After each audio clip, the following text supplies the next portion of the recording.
Hello everyone, and welcome to the 181 video. This one's on PCA, or Principal Components Analysis. So often we're going to want to reduce the dimensionality of our data just because it might be very complex to use a model with a high number of dimensions, or the model may not actually work if we have too many dimensions because you usually want to have a lot more data points than dimensions. But we don't want to just pick random dimensions. We want to reduce our dimensionality in the way that ensures the least sort of loss of data. So let's say we have something like this picture in the middle. Maybe we have 2 dimensions and we want to reduce it to 1 dimension. On the right here, let's say we reduce it to this dimension right here, line going this way. Then if we project all of our data into this new space, because now instead of each of these data points being a tuple of 2 values, it's just going to be a scalar, then this data point goes to here, this data point goes to here, this one goes to here, etc., etc. And we end up with a data set that's actually pretty close together. Alternatively, if we choose this to be the dimension that we're going to reduce to, and then we project everything into that dimension, then we actually preserve a lot more of the variance in the data. And so we'd probably prefer to pick this dimension on the left here than this dimension on the right. But these are just 2 arbitrary lines that I've drawn to sort of help you build intuition for how picking certain dimensions to reduce to is better than others. So we want a little bit more of a mathematically rigorous way to do this. So we're going to minimize reconstruction loss. And what do I mean by reconstruction loss? So when I say reconstruction loss, I mean we take all of our data, we project it into whatever reduced dimensionality we have, and then we use that to reconstruct our original data, and then we see how far is our original data from our reconstructed data. And we want that to be as small as possible, because if we could somehow reduce our data into fewer dimensions, but then still be able to have basically all of the variance in our data when we extend it back out to the full dimensionality set, then we haven't really lost very much information. So what we're going to do is I'm going to show how to minimize the reconstruction loss for only 1 dimension, and then we're going to come up with a more systematized approach for how do we pick the PCA vectors, and then I'm going to prove that this strategy for picking the principal components, the dimensions that we're going to reduce into, is optimal. So before I do anything, just a quick linear algebra fact that we're going to be using. So if we have a symmetric matrix, then the eigenvalues are real and the eigenvectors are orthogonal. Symmetric means the transpose is equal to the matrix, and this follows from the spectral theorem. But there's not really a linear algebra course, so I'm not necessarily going to go into the details for that here. So first, let's talk about, before we do anything, we're going to center all of the data, which means let mu be just the average value of all the data points, and every x, we're just going to replace it with x minus mu. So now our data points are centered around 0. So, great. Let's first talk about what is reconstruction loss. So let's say we take some data point xn, and right now we're only going to work with 1 principal component. We're going to try and reduce all our data down into 1 dimension, and if we had to do that, what would be the best dimension to reduce it down into? And we'll see that this actually generalizes pretty easily. So let's say we're going to project it into our singular principal component. Then projection is just done by the dot product, right? If we have 2 vectors like this, and we want to project vector A into vector B, then the dot product gives us the magnitude of the projection of A into B. So then, let's say we were to reconstruct this, then we want to take how our projection of xn, some data point onto W, and multiply it by W, because that now gives us the actual reconstruction. So going back to our original diagram right here, let's say that this data point right here is xn, then xn dot w gives us this length right here, and then xn.w, if we multiply that by w, then that gives us this vector right here. So when we reconstruct the data point, that's what we're going to be comparing to the original data point. So then we want to take the value of the data point and we want to subtract our reconstructed vector, and then we're just going to use the norm squared as the distance between those 2 points, right? This is just the Euclidean norm. And so another way to write that is transpose the first vector multiplied by the second vector, and then here I've just FOILed it, so xn transpose times xn is just the norm of xn, then this times this, and this times this, those are actually just the same term. It's minus xn time dotted with w squared, so we have minus 2xn dot w squared, and then the last term is xn, so if we multiply this term by this term, then we get 2xn dot w terms, so that gives us xn w squared, and then we have w transpose times w, which is the norm of w. But whenever we talk about principal components, we're always going to assume that they're unit vectors. It doesn't really matter how long they are, we're just talking about what directions to reduce into, and assuming that they're unit vectors is mathematically convenient a lot of the time. So this actually just is 1, and so this will cancel with one of these, and we end up getting that our reconstruction loss is equal to the Euclidean norm of xn minus xn dot w squared. So a reconstruction loss over the entire data set is just the sum of that over all the data points, and we're just going to multiply by 1 over the number of data points to get the average loss for the data points. But notice that when we want to maximize our reconstruction loss over w, but this term norm of xn doesn't have anything to do with w. Regardless of what we pick for w, that's always going to be the same thing. So it's the same thing as just maximizing the second term over w. And now, this equation right here is just the sample mean of xn dot w squared over all the data points. I'm going to write that as expectation over n, over the index n, so over all the data points of xn dot w squared. And then using the formula for variance, right, where variance equals expectation of the variable squared minus expectation of the variable, that entire quantity squared, we know that the expectation of the sample mean square, or expectation of xn dot w squared is just equal to variance over the data set of xn dot w plus expectation over the data set of xn dot w and that entire quantity squared.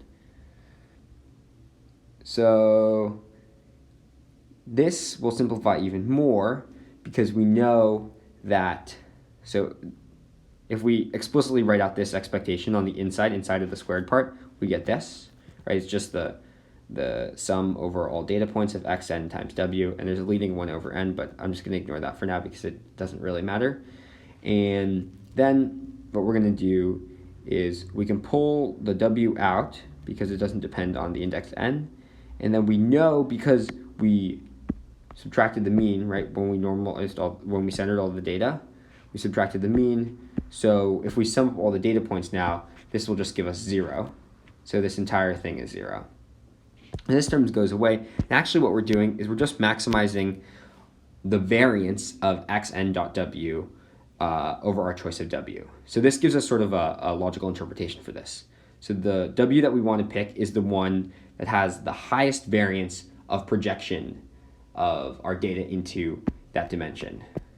And that's intuitive and consistent with the results we got earlier. This, on the right, we classified as bad projection, and we'll see that there's not actually as much variance in this data as on the left. We classified this as a good w vector, and we see there's a lot more variance in projection values.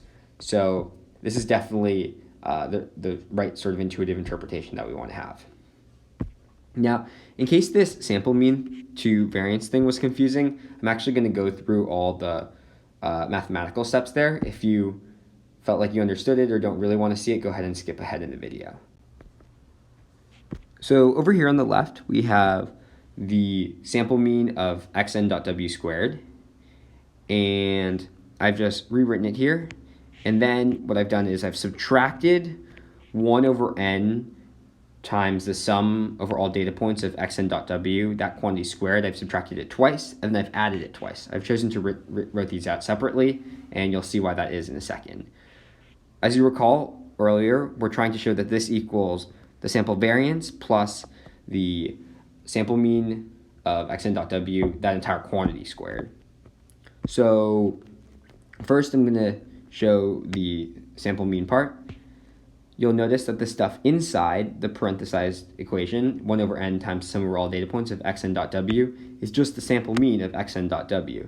So now we have we've correctly found our second term. So we just want to show that our first three terms give us the variance of xn dot w. Let's go ahead and do that. The first thing I've done is I just copied the first term, and the second term I've rewritten a little bit. Remember, we decided that 1 over n times sum over all data points of xn dot w, that's just the definition of the sample mean of xn dot w. So I've rewritten one of these things in the squared as just the sample mean, and then I've pulled out the 1 over n is right here, and then the sum part is just right here. And then the last part, this entire expression is just the sample mean of xn dot w, that entire quantity squared. So that's this. And then I've just multiplied it and divided it by n. So I've divided it by n by multiplying by 1 over n here.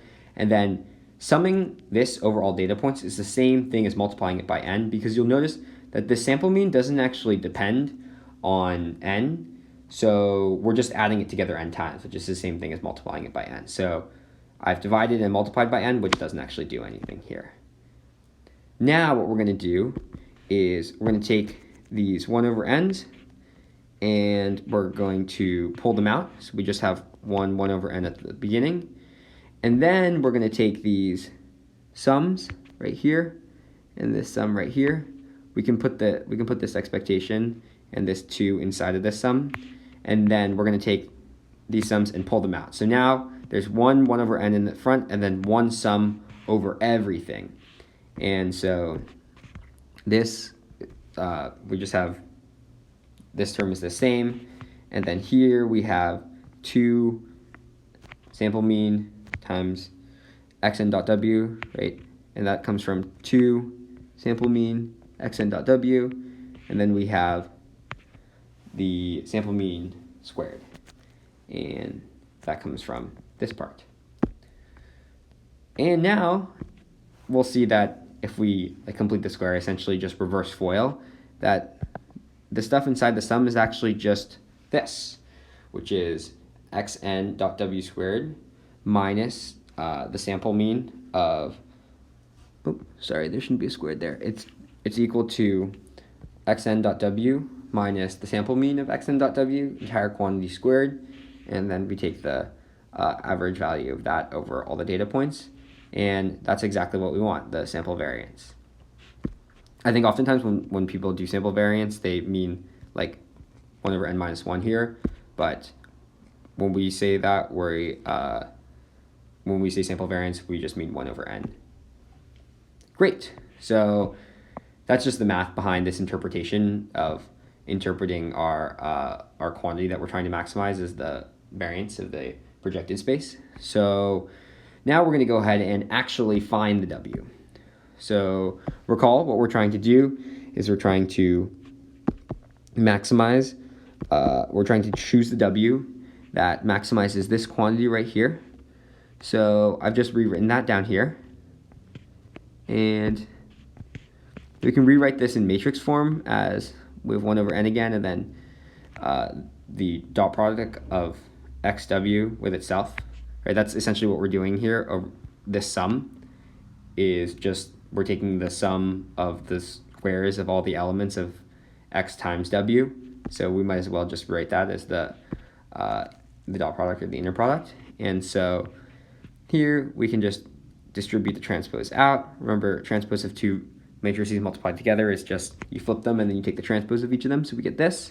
And then since 1 over n is a scalar, we just put that in the middle. And so we get w transpose times xt over xn or x transpose x over n times w, which we often write as WTSW. And we call S the empirical covariance matrix of our data. Great. So now we want to maximize this subject to the condition that our W is a unit vector, because that's, as we talked about before, we can just make our principal components unit vectors because that's mathematically simpler, and it doesn't matter what magnitude they have. We're only concerned with the directions that we're reducing to. So we're going to write out a Lagrangian. This is the quantity that we want to maximize, and then we subtract lambda times our constraint, and now we'll take the derivative with respect to W. By matrix rules, we get SW minus 2 lambda W. Since this is equal to 0, we can rewrite this as SW equals 2 lambda W. And then our second, if we take the derivative with respect to lambda, we're just going to get the constraint back again. So this tells us something really important. It tells us that W is an eigenvector of our empirical covariance matrix, because if we multiply W by S, we get W times scalar.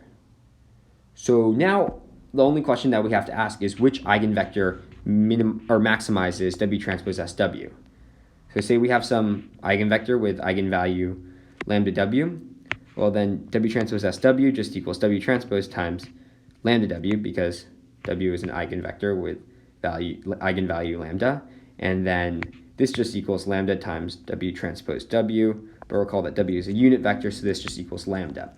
So the eigenvector that maximizes the quantity W transpose SW is just the eigenvector with the largest eigenvalue.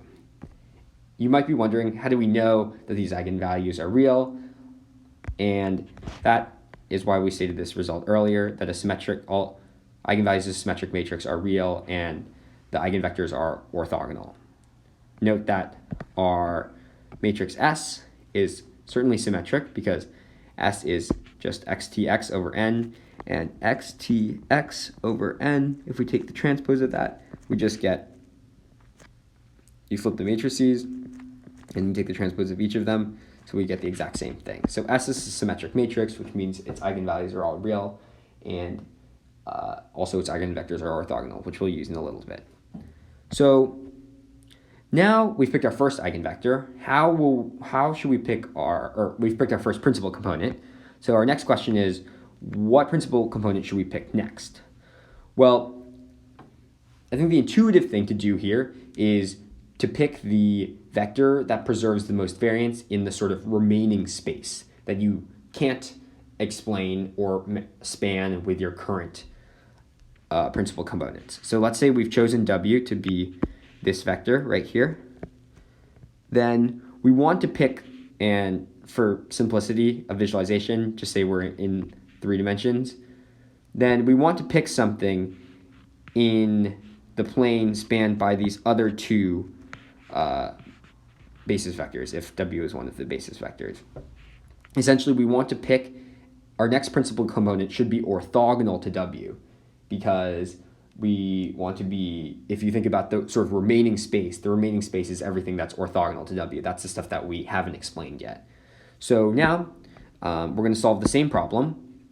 Again, we want to maximize WT transpose and times S times W such that our principal component is a unit vector, and also that when we dot it with any of our current principal components, right, any of the previous ones, that we get 0, which is to say that they are orthogonal. And we can claim, we can solve this again with Lagrange multipliers. I claim that Wi, or the ith principal component, is the eigenvector with the ith largest eigenvalue. So that is to say, that means that it's actually really easy to, if this is true, to find our principal components, because we just look at the empirical covariance matrix, we solve for the eigenvectors and their eigenvalues, and we pick the eigenvectors corresponding to the k largest eigenvalues if we want k principal components. And I'm going to go ahead and prove this by induction. We did the base case for W1, and so now assume that we have some W1 through Wi minus 1, which are the first, and when I say first, I mean the ones with the greatest eigenvalues. So the first I minus 1 eigenvectors of S, and they were generated by this above process, which means that they're orthogonal. Also, they're just orthogonal because, as we said earlier, the empirical covariance matrix has eigenvectors that are orthogonal. And now we want to solve this problem. This is just the exact same problem copied from above. So we can solve this again with a Lagrangian. We're trying to maximize, we're picking the ith principal component, so we're trying to maximize Wi transpose times S times Wi. And then our first constraint is that Wi is a unit vector. So we have a lambda naught, and then we multiply by our constraint. And then this sum contains the rest of our constraints.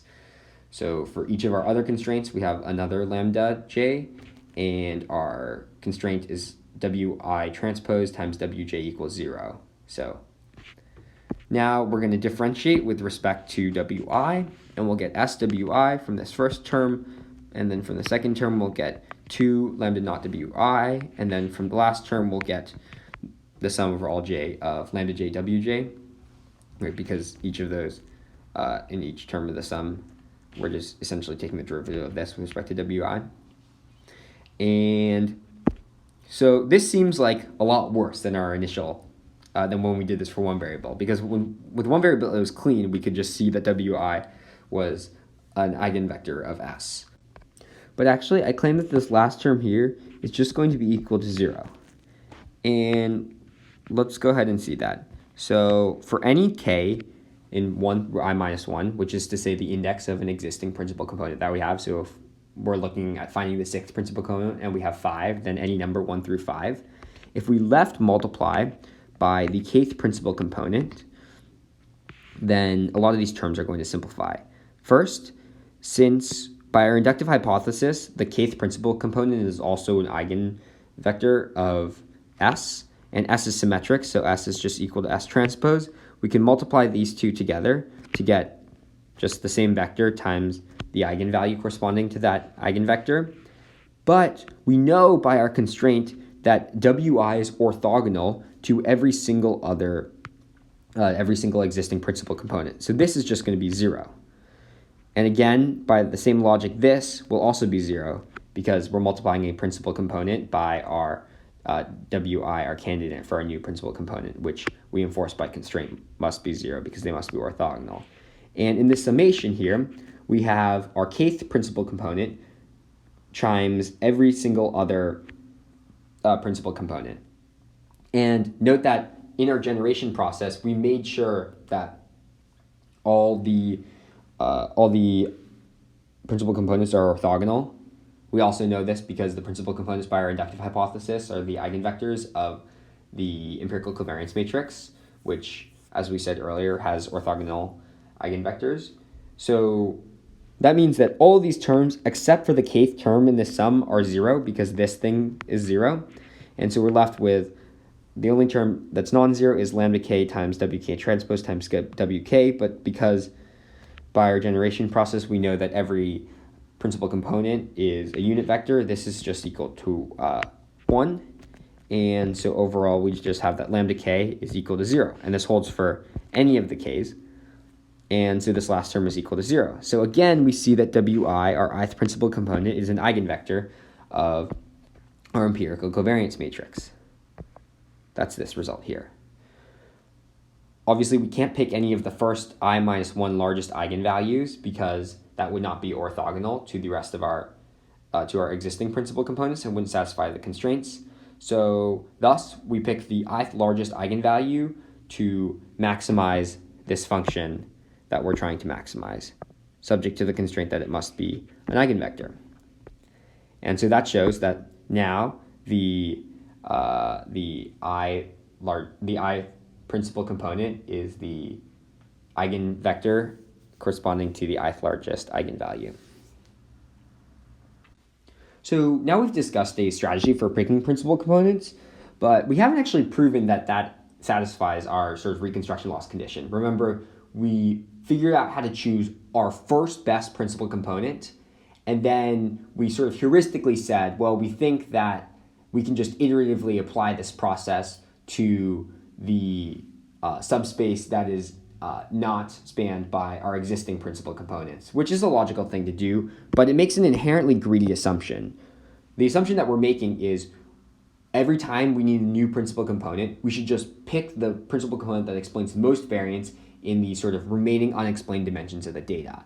But it might be true that if we're picking 3 principal components, say, that for our first principal component, we shouldn't just pick the principal component that explains the most variance in our data. Instead, we should pick something that's almost the best, but then leaves more for the other principal components, and somehow that makes them more effective than if we did a greedy strategy, and overall we explain more variance. This will turn out to be not true, but we can't just assume that that is correct. So I'm going to sort of prove that in this section.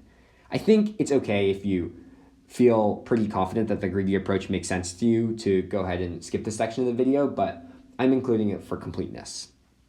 So now, let's say that we're talking about more than one principal component here. So now we're going to be talking about k principal components. So say W is a vector and the columns, or W is a matrix, and the columns of this matrix are going to be the k principal components.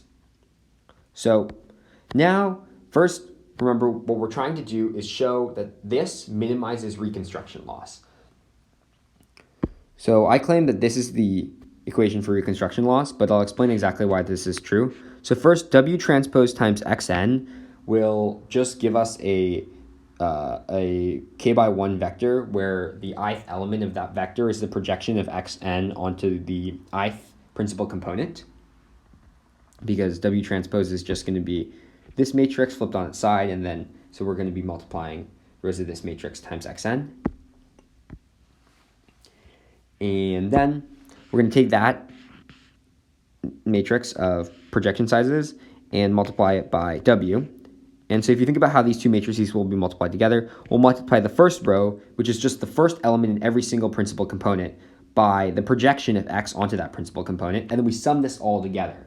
So this is just like if we took every principal component and we added them together, but we weighted that by the projection of X onto that principal component. And that'll give us our first component in the resulting vector. And then our second element in the resulting vector will be the same thing except for the second element of all the principal components. So what you're going to see is that we're going to end up with a vector that is the sum of the principal components weighted by the projection of the data point onto the principal components, which is exactly how we reconstruct a data point.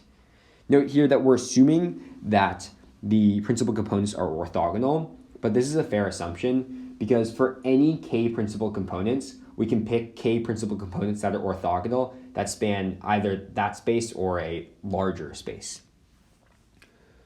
So that means that if we can prove that that this sort of greedy approach that we're taking maximizes any set of orthogonal principal components, then that means it also maximizes any set of non-orthogonal principal components. So now we're going to go ahead and we expand that, right, using this is just the formula for the Euclidean norm, and then we're going to FOIL it, so we get X transpose Xn, and then we get Xn transpose W transpose times Xn, right? So we have this Xn, and then we're going to multiply it by that, and then that gives us that. And then we actually get the same thing when we multiply these two terms together. Remember, transpose applied to product of matrices, you just flip it around and you add the transpose. And then we're going to multiply these two terms together, and that gives us this. Now, we actually see that W transpose times W is going to give us the identity matrix. Why is that? Well, this is W transpose, and this is W. If we multiply any element on the diagonal will come from multiplying a row by the same column, which is to say multiplying a principal component by itself, which will give us 1 because the principal components are unit vectors. And any off-diagonal entry will come from multiplying some vector by or some row by some column that is not the same, like the kth row by the fourth column where k is not equal to 4. And since as we asserted earlier, all the principal components are orthogonal, that means that dot product will just be 0. So we get the identity, and so we can essentially just delete that, and then this term will cancel with that term, and we're left with this gives us the norm of xn minus the norm of W transpose xn. Great. So we're trying to maximize this over our entire data set. So we'll sum this for all data points. We'll divide by the number of data points. That it doesn't matter if we normalize by some constant, and then we want to maximize this subject to W. So the first thing to realize is that this term doesn't depend on W at all. This process that we're going through is going to be very similar to what we did for just 1W. And so you might remember we got rid of that in the 1W case too. And so now we're maximizing this. Now recognize that W transpose times xn, this is W transpose. And so we're going to multiply a row by a column, and then the next row by xn. And so our resulting vector will be W1 transpose times xn, W2 transpose times xn, all the way down to WK transpose times xn. And then we're going to take the norm of that. So essentially we're going to dot it with itself. But that's just the same. If we sum that over all data points, that's just the same thing as summing over all data points over all principal components of that principal component dotted with xn, right? Because if we take this vector and we dot it with itself, so W1 transpose xn, WK transpose xn, and so then if we dot that with itself, then we are just going to get the sum from I equals 1 to k of Wi transpose xn. So it's the same thing as just imposing this sum externally. And so then we notice that this thing inside is just equal to Wi transpose s Wi. So really what we're asking is to maximize over choice of W the sum over all the principal components of the principal component times the empirical covariance matrix times the principal component. So I claim that the k largest eigenvectors of S will maximize this. In other words, the greedy algorithm for choosing principal components chooses the k largest eigenvectors. I claim that that maximizes this. So that is to say our designed algorithm is optimal. So first, what we're going to do is we're going to align our coordinate system with the eigenvectors of the empirical covariance matrix. In other words, what that does is that just diagonalizes the empirical covariance matrix. So it's just a bunch of lambdas down the diagonal, and then everywhere else is 0. Remember, we know we can do this from the result about symmetric matrices that I stated at the beginning of this video. And so then we want to maximize this quantity here.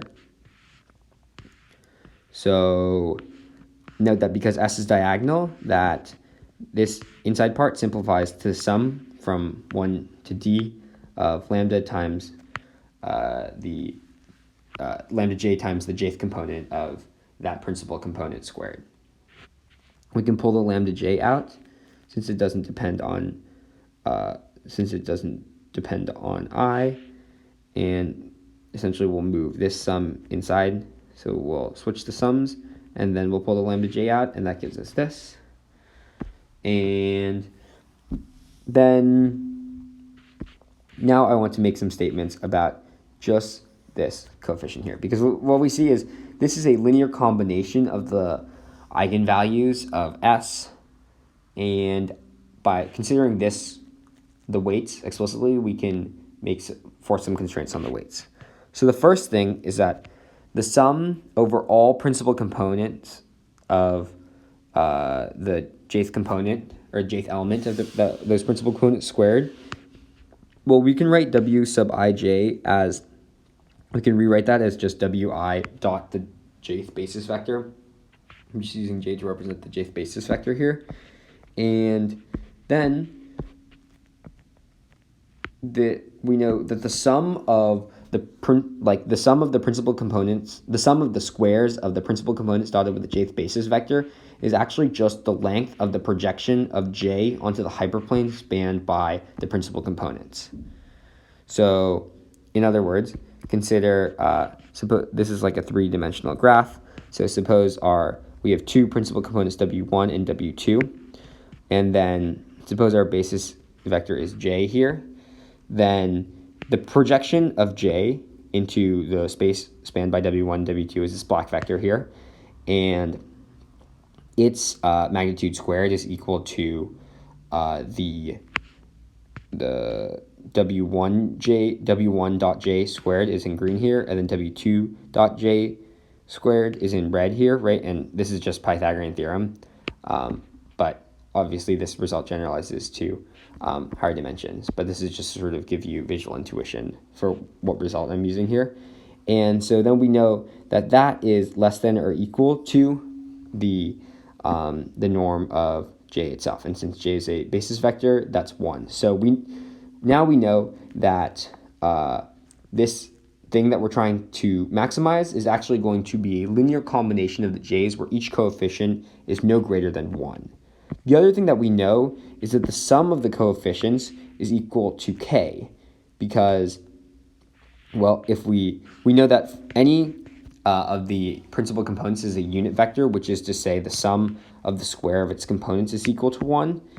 And so then if we take this, we're going to go ahead and swap the sums, and then since every principal component is a unit vector, that gives us sum from 1 to k of k, and that just gives us k. So now we know that all the coefficients in our linear combination add up to k, and none of them are greater than 1. So we can, so we're trying to choose a w to maximize this linear combination, knowing that the coefficients for each of the eigenvalues can be no greater than 1, and also also must add up to k. So in other words, consider like a